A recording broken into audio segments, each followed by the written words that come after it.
Hello, my art friends. Hi, artists. It's Kelly Folsom here, and you are listening to the Art Life Conversations podcast, where we talk all things art life and, well, life in general, but everything that impacts our art life. So, thank you all so much for all of the comments that you've sent me, suggested topics that you've sent me, things that you would like me to talk about in this art life that we face. So, and be sure to keep those coming. So send me, I do want to hear from you. Again, this is conversations, not the Kelly Folsom monologue. And I know we can't actually have a conversation live one-on-one together here, but I do want to hear from you. I do want to have a conversation with you. So be sure to send me an email at info@artlifewithkelly.com, or you can leave a comment in the comment section below.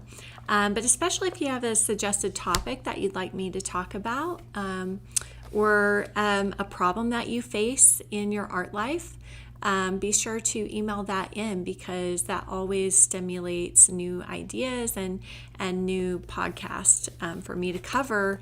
And here's the thing, if you are struggling with something, if you're going through something in your art life, chances are a whole lot of other people are too, and chances are I have already gone through it and deal with it myself, right? So it's important to know that none of us are alone. We're all in this together.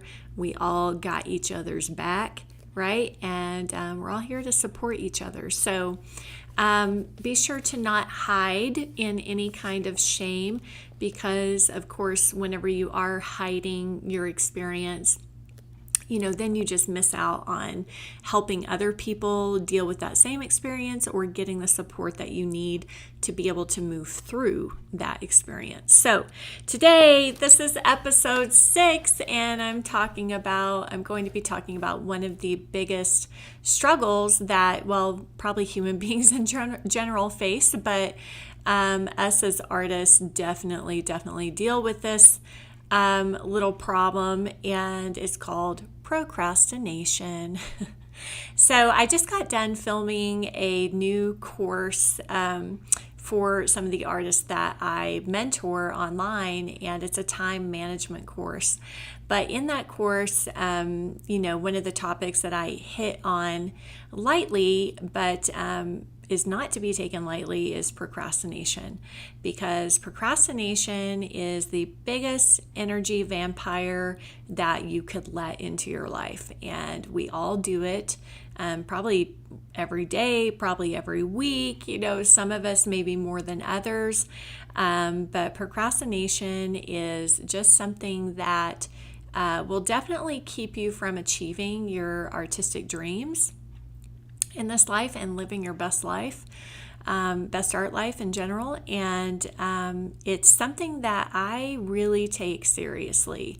So seriously that anytime I'm procrastinating something, I like to nip it in the bud ASAP, because it is so serious. This thing can take you down. It is the biggest time robber, and not even just time, but massive energy robber and massive self-esteem destructor is what procrastination is. So I really take procrastination seriously.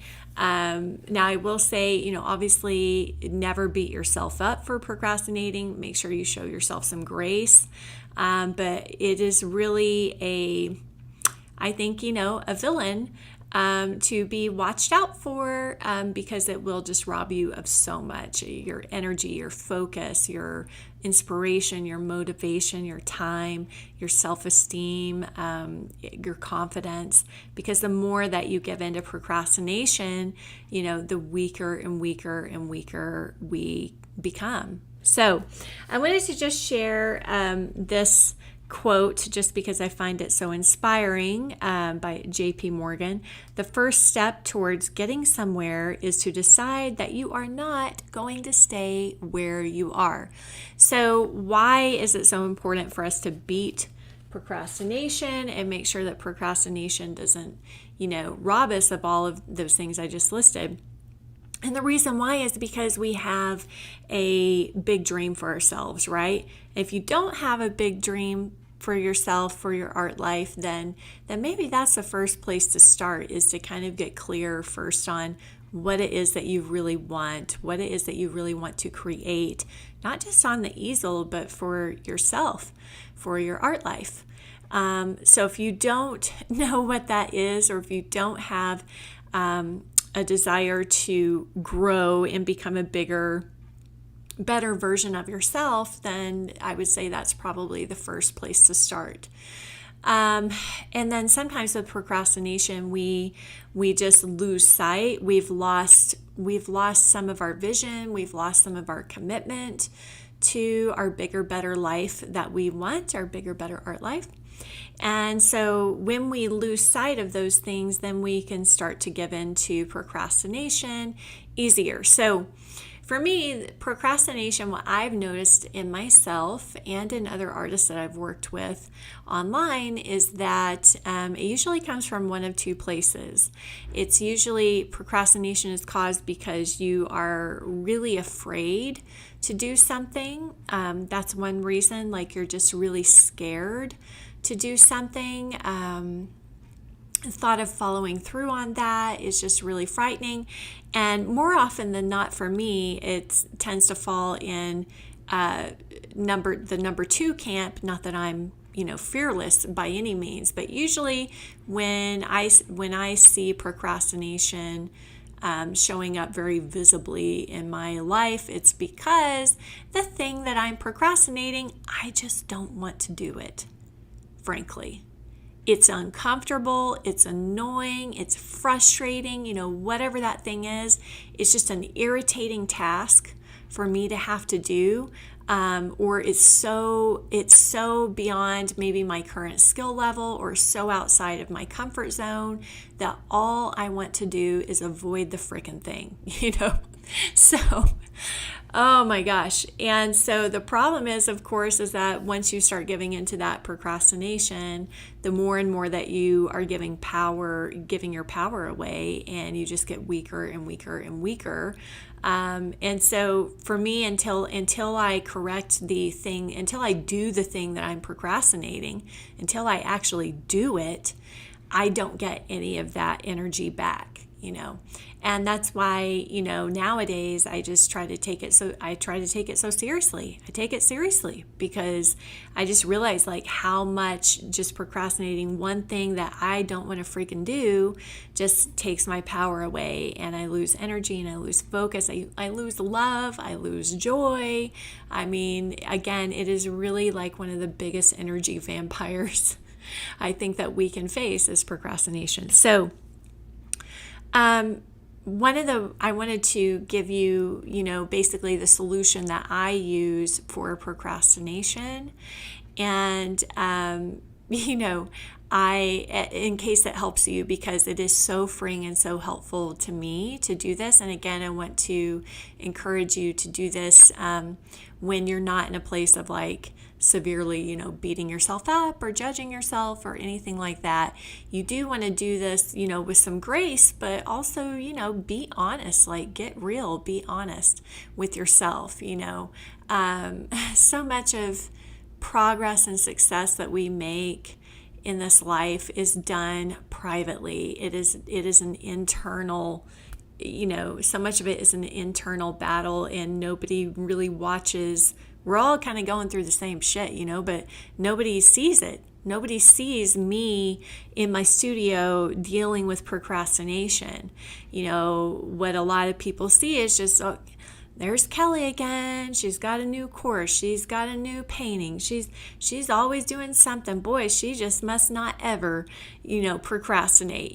I don't know. But from outside looking in, sometimes it can appear like people don't, maybe they've totally overcome these things and they never have to deal with them again. And it's just simply not true. I'm hoping that maybe there is a day where I won't struggle so much with procrastination, but at the same time, maybe not, because that's part of what makes me human. So I don't think it's the fact that we procrastinate isn't bad. Like, it doesn't make us a bad person. We're not bad artists if we are procrastinating things, right? So it doesn't mean anything about me per se whenever I'm procrastinating.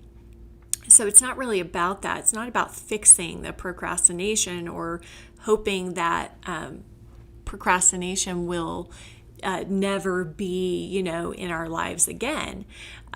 Because I just think that's unrealistic. Even as we grow and grow and grow, there's always going to be something that, if we're growing, we're always kind of pushing ourselves beyond where we're at in that current stage. And so there's always going to be something uncomfortable or some new skill that we're having to learn. Or, for me, it's a constant evolution. And so there's always something that once I get past a certain stage and trying to move into another stage, it's like, oh no, now I have to learn how to do that and I don't want to.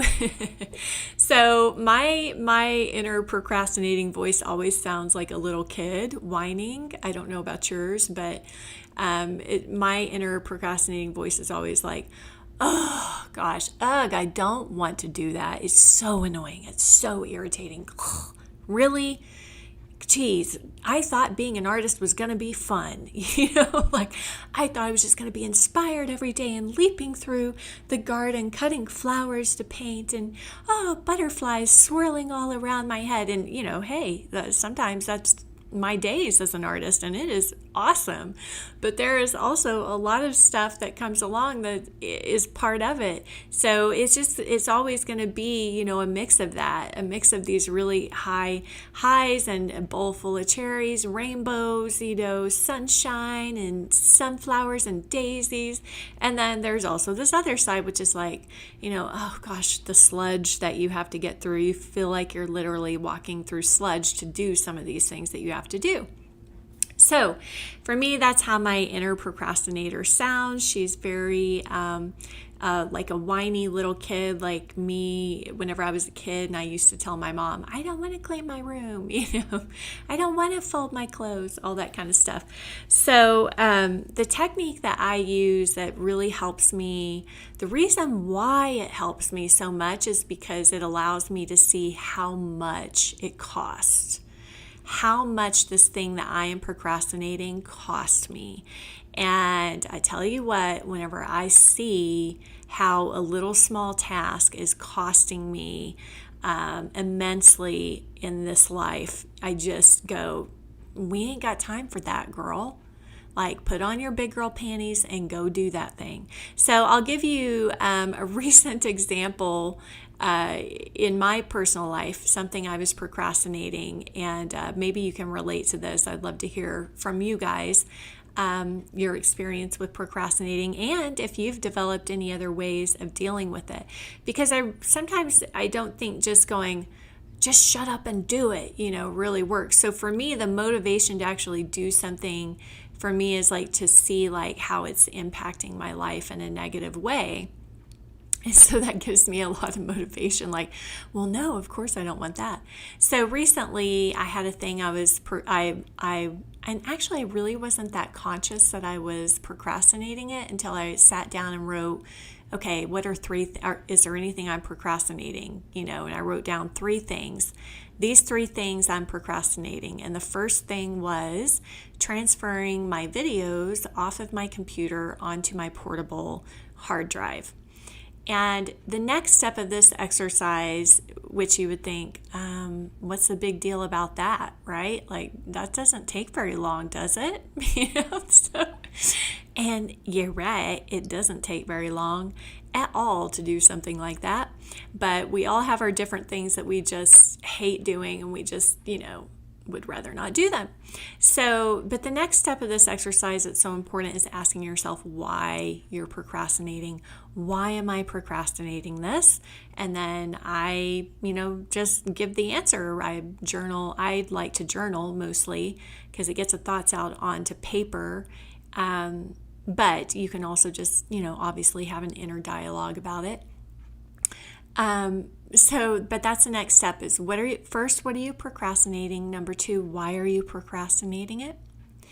And then, what is procrastinating that thing getting you or preventing you from being able to do?